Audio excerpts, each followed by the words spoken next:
ने साबका शोहर के साथ मिलकर मौजूदा शोहर को घर पर बुलाया। नशा देने के बाद उसका उज़्वे खास जो है उसे जिस्म से अलग कर दिया।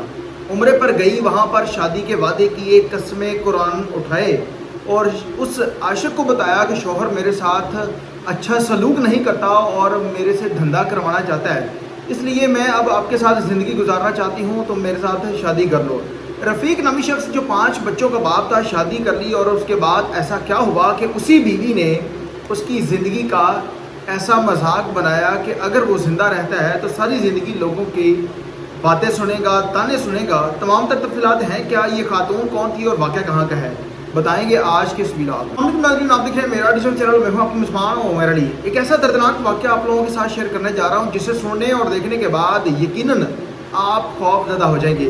ख़ास तौर पर वो लोग मतवज्जा हों जो दूसरी शादी के ख्वाहिशमंद हैं, बीवी भी है, बच्चे भी हैं, ज़िंदगी में सुकून भी है, लेकिन उसके बावजूद भी बहुत सारी ऐसी ख़वातीन जो सोशल मीडिया के ऊपर वीडियोस बनाती हैं वल्गर किस्म की और बाद में लोगों को अपनी तरफ मतवज्जा करती हैं और मर्द उनकी बातों में आकर उनके साथ शादी कर लेते हैं। एक ऐसा ही वाक़या हुजरा शाह मकीम के अंदर पेश आया, जहां पर एक उज़्मा नामी खातून रहती थी, टिकटॉकर है, और एक रफ़ीक नामी शख्स जो लाहौर अभी रहता है, ये उम्रे पर गया और वहां पर उम्रे पर तो गया था सवाब की नीयत से, लेकिन वहाँ पर इसकी मुलाकात एक उज़्मा नामी खातून के साथ होती है जो टिकटॉक बनाती है। टिकटॉक पर वो बहुत ज़्यादा वायरल थी, लोगों के साथ वीडियोस बनाती थी। इसके साथ इसकी मुलाकात हुई और दोनों की दोस्ती हो जाती है।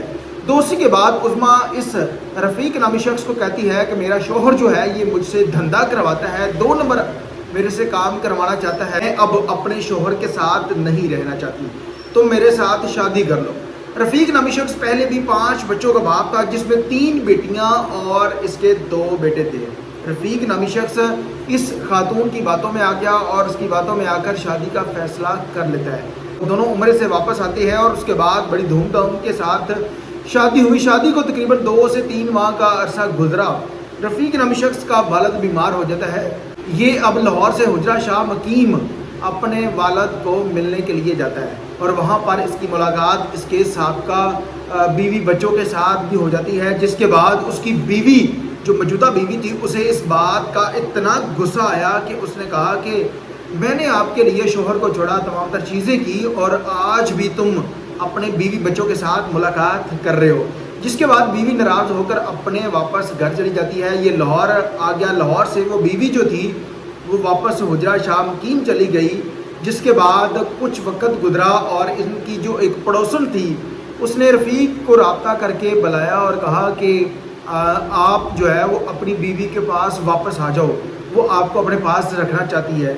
जिसके बाद ये कहता है कि मैं 2 से 3 दिन बाद चक्कर लगाऊंगा। बीवी उसे कहती है कि जो पहला शोहर था वो घर से मोटर बिल उतार कर ले गया है और उसने मेरे साथ बहुत बड़ा जुल्म किया है, तुम फिलफौर जो है वो वापस आ जाओ। ये अपना काम छोड़कर हुजरा शाह मकीम जाता है और वो बीवी से कहती है कि आते हुए टूल प्लाजे से आपने मेरे लिए गजरे भी खरीद कर लाने हैं। रफ़ीक नामी शख्स ने गजरे खरीदे और बीवी जो थी वो उसे मस्के लगा रही थी कि आपके आने से पहले मैं कमरा डेकोरेट करूँगी और फिर उसके बाद जो है आप मेरे लिए गजरे भी लेकर आना। ये उसके लिए गजरे लेकर वहाँ पर पहुँचता है और फिर बीवी ने इसे जूस के अंदर नशा मिला कर दिया और बेहोशी की हालत में चला गया। ये जो खातून थी अपने बेटे को भेजती है कि दुकान से चीज़ें लेकर आओ और हमने खाना वगैरह बनाना है। उस घर के अंदर वो चावल बनाने का सामान जो था वो भी घर के सहन के अंदर पड़ा था और इसे नशा देकर बेहोश कर दिया गया। और बेहोशी की हालत में ये बंदा जब चारपाई के ऊपर सो जाता है तो ये कहता है कि मुझे तब पता चला कि जब मेरे सर के ऊपर चोट लगी और मैं वो खातून जो थी वो मुझे मार रही थी और मैं उठा, लेकिन गनूदगी की हालत में दोबारा फिर नींद के अंदर चला गया। फिर जो इसका साबका शोहर था उज़्मा बीबी का, वो भी इसे पकड़ता है और छुरियों के इतने वार करते हैं और मुख्तलिफ़ जगहों पर जहाँ पर दिखाना भी जो है वो पुलिस के ख़िलाफ़ है। और फिर उसके बाद नाजुक जो जिस्म का हिस्सा था उसे पकड़ कर उतार कर अलग कर दिया गया जिस्म से। फिर दरवाजे का बाहर से کنڈا لگا دیا، پھر اس کے باہر جو دروازہ تھا وہ بھی بند کر دیا تاکہ کوئی بھی شخص اندر نہ آ سکے اور نہ ہی یہ بندہ اندر سے باہر جا سکے۔ اس کے بعد اس کے پاس موبائل تھا، یہ چیختا ہوا 15 پر کال کرتا ہے، پھر اس سے پہلے اسی محلے دار خاتون کو کال کرتا ہے کہ مجھے اس گھر سے نکالو۔ وہ خاتون کہتی ہے کہ میں تو آپ کو نہیں نکال سکتی، لیکن آپ 15 پر کال کر دیں اور 15 پر کال کریں گے تو پولیس آ جائے گی۔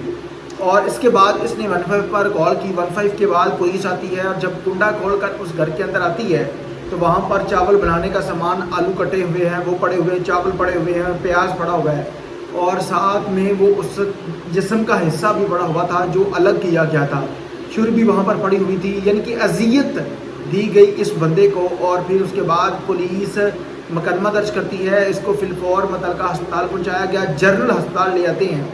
اب یہ شخص جو ہے وہ پہلے سے کچھ بہتر ہے، لیکن اس کے بقول کے جو دفعات بنتی تھی پولیس نے وہ نہیں لگائی اور کچھ نامعلوم سا مقدمہ درج کر کے جو ہے وہ اس خاتون کے خلاف اور اس کے سابقہ شوہر کے خلاف جو ہے وہ مقدمہ درج کر لیا گیا ہے، لیکن ابھی تک پولیس اس کو گرفتار نہیں کر سکی۔